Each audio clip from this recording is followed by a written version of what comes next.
Good afternoon. I want to welcome our witnesses, and I thank Senator Lee and his staff, as well as my staff, for planning this hearing. Innovation is part of the American spirit. It is the core of the American spirit. Innovation generates new opportunities and new hopes for businesses, workers, and families. Breakthroughs in science and technology has given us the vaccines that are getting us through the pandemic and driving the development of clean energy solutions to take on the climate crisis that we see every day as my state is getting a record heat wave and thunderstorms in the middle of December today. Emerging technologies like artificial intelligence are driving innovation across our economy. Of course, some of our economy's largest companies began as startups with new innovations, and we continue to see innovations. But we also have to remember that innovation is all about competition and bringing in new players to innovate, that if we just simply have monopolies over time, we do not get the innovations that we need. I think history shows us with the story of the breakup of AT&T and the innovations that we saw after that in terms of everything from the cell phone industry on. Looking back at our history, it's always been innovation that has fueled the American economy, from the railroad and the telegraph to smartphones and the internet. America would not be where it is today without innovations and strong competitive policy and laws on the book.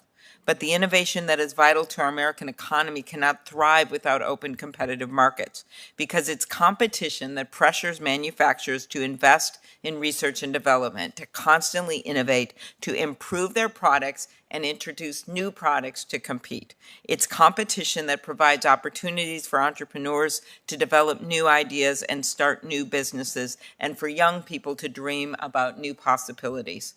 But in recent years, we have seen the growth of monopoly power across the American economy, from cat food to caskets. Dominant players are using their power to maintain monopoly positions and thwart competition. Between the early 1980s and the last few years, the rate of new business formed in the U.S. fell. Now, data suggests that as we move out of this pandemic, Americans are starting new businesses at historic rates. That's great. Remember, we fell by 40% before. But businesses can start, but can they really grow to the point of being competitive? And that is something that we want to talk about today. Why invest in innovation? Why spend on research and development? Why start a new business if the market are controlled by a handful of dominant companies that control access to customers and have the power to suppress new businesses? Monopoly power threatens to choke off innovation. Over the last several decades, companies like Google and Amazon, Apple, Facebook, and Microsoft have created many great innovations. We went from the Wall Street Gordon Gekko days with his cell phone, affectionately known as the brick, that weighed 2 pounds and was 13 inches long, to cell phones the size of a watch. But while these tech companies were one scrappy startup innovating to survive, they are now the largest companies the world have ever known. They are still innovating and introducing new products, yes, but they are also gatekeepers, and that is the thing that we need to focus on.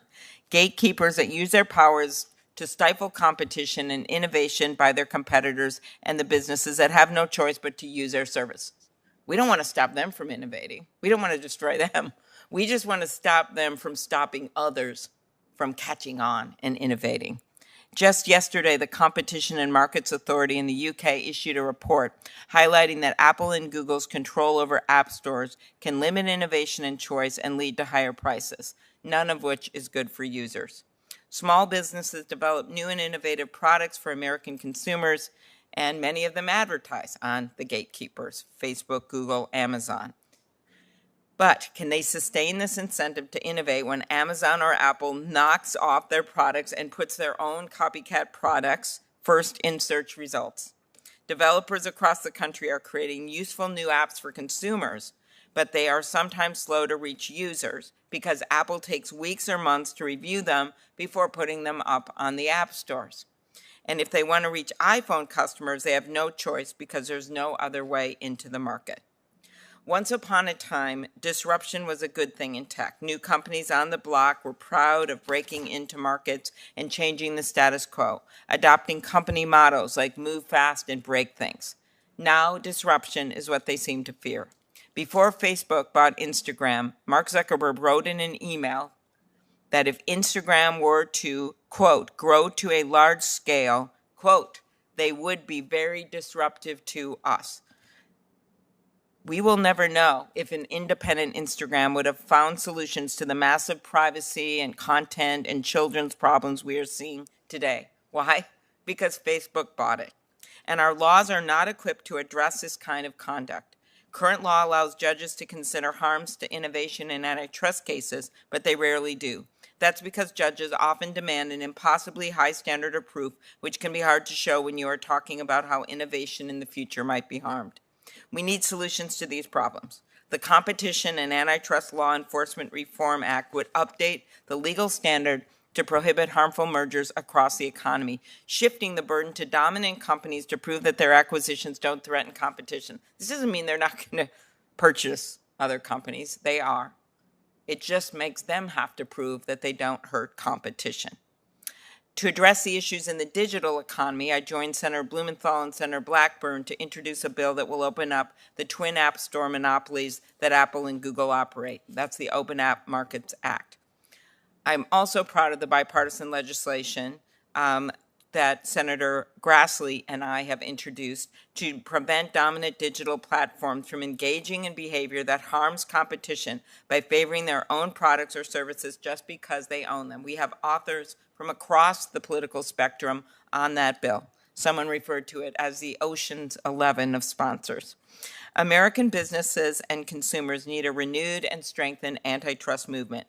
They need a movement grounded in a pro-competitive economic agenda that will actually help capitalism and innovation across the economy.